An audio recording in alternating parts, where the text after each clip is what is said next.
je vous fais un suivi de la germination de mes patates douces. C'est la dernière étape avant le bouturage.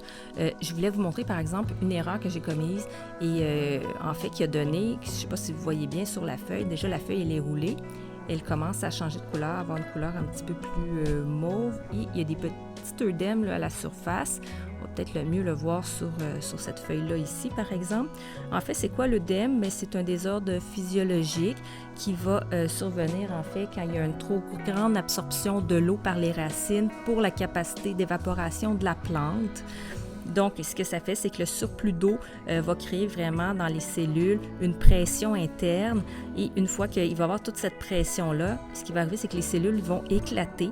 Et c'est ce qu'on voit à la surface. Ça crée comme des œdèmes. Puis au toucher, ça devient un peu liégeux. Donc, heureusement, c'est un désordre qui est occasionnel et qui est mineur. Donc, ça ne devrait pas avoir d'impact quand je vais faire le bouturage et par la suite là, sur la production de patates douces. De toute façon, je vais vous faire un suivi à ce niveau-là.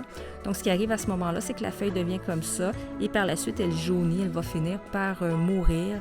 Donc, moi, ce que j'ai fait ici, j'ai laissé celle-ci pour vous la montrer, mais j'ai déjà coupé 2 feuilles sur la tige ici. Elles n'étaient pas mortes, mais comme je savais qu'elles allaient finir par tomber, je les ai tout simplement coupées pour concentrer l'énergie sur les autres feuilles. Les nouvelles feuilles, elles sont très belles, là, aucun problème là, sur les nouvelles feuilles, là, comme on peut voir.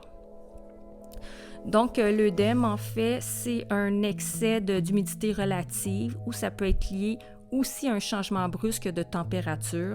Dans mon cas, je soupçonne le fait que j'ai utilisé un tapis chauffant, ce qui est très bien parce que la patate douce a besoin d'environ 25 degrés pour pouvoir germer. Par contre, ce que j'ai fait, c'est que je n'ai pas percé le contenant, vu que j'ai mis le contenant directement sur le tapis chauffant. J'aurais peut-être dû percer pour enlever le surplus d'eau à ce moment-là et puis mettre un autre contenant en dessous. Et j'aurais peut-être pas dû laisser marcher le tapis chauffant dans une aussi longue période. Donc, une fois qu'il y a eu germination, j'aurais pu l'arrêter parce que là, ça faisait en sorte que la nuit, par exemple, il y a quand même une bonne différence de température entre le jour et la nuit dans cette pièce. Et là, la nuit, le terreau était bien chaud, bien tenu au chaud par le tapis chauffant, avec un bon arrosage, parce que les patates douces, il faut les garder quand même humides. Ça créait beaucoup d'humidité. La chaleur conservait cette humidité-là. Et là, quand il voulait avoir évaporation par les feuilles, eh bien, la température de l'air, elle était plus fraîche. Donc, ça ne facilitait pas l'évaporation là, par les feuilles. Alors, je crois que c'est ce qui a causé, moi, dans mon cas, cette problématique. Et quand je voyais les feuilles au début s'assécher, parce que ça commence des fois par on dirait que si ça sèche, je dis, manque d'eau, je rajoute de l'eau, mais en fait, c'est un surplus d'eau. Donc, à faire attention là, pour vos patates douces. Mais je vais quand même les bouturer. Je vais faire ça probablement aujourd'hui et on va suivre là, l'évolution de tout ça. Si jamais vous vous demandez où est passée la patate douce qui était trempée les racines dans l'eau, je m'en suis tout simplement débarrassée parce qu'il n'y a pas eu d'évolution depuis la dernière vidéo. Il y avait un germe qui avait sorti, mais qui n'avait pas grossi.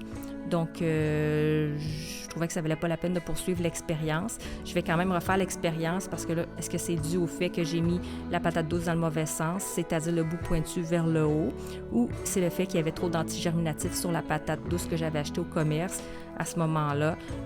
Donc, difficile à dire. Est-ce que si c'est cette patate qu'il y avait eu dans cette pot-là, ça aurait eu le même résultat? Difficile à dire. Donc, je vais tout simplement refaire 2 patates douces dans l'eau, une dans le bon sens, une dans le mauvais sens, et voir ce que ça donne. Mais pour le moment, je considère quand même que j'ai des belles lianes ici que là, je vais pouvoir bouturer. Alors, vous verrez le bouturage dans une prochaine vidéo.